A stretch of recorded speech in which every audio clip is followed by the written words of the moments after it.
Miss Philippines, can you move faster, please, ha? Yes, sir. Yes. Sugar! Ma'am, ako. Pusin mo na yan. Opo. Sige po, ma'am. Salamat po.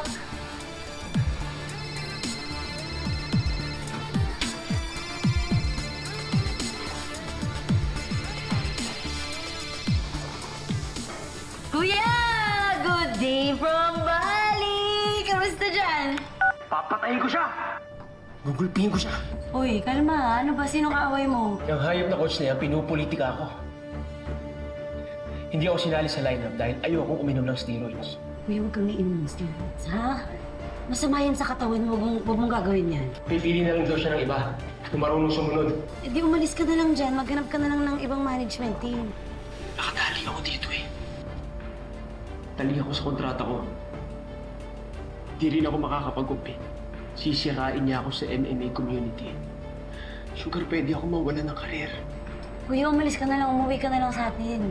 Paano yung restaurant? Paano yung mga pangarap natin? Ako na bahala doon.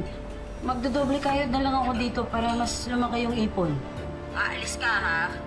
Sige na. Magtatrabaho pa ako. Bye-bye.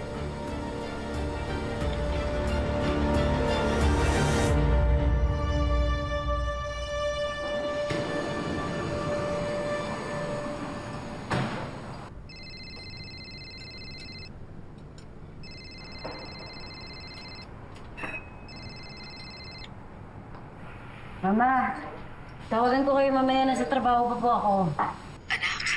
Anak, umuwi ka na.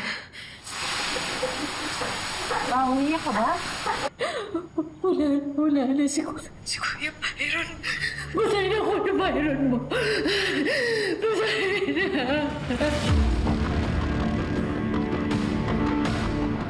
na.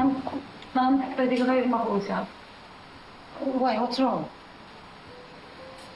May nangyari po sa kuya ko. Kailangan ko umuwi. Sigurado ka ba dyan? Alam mo yung pinagdaanan mo para makarating ka dito, ha? Tapos bigla-bigla alis ka? Sugar, kung aalis ka, hindi ka na makakabuhay. Tapos yung sweldo mo, hindi mo makukuha ng buo. Gusto ko po makita ko yung uuwi na po ako. Pasensya na po ako. Kailangan ko po umuwi. Ma'am, sorry. Sorry po talaga. Sorry. Sorry po.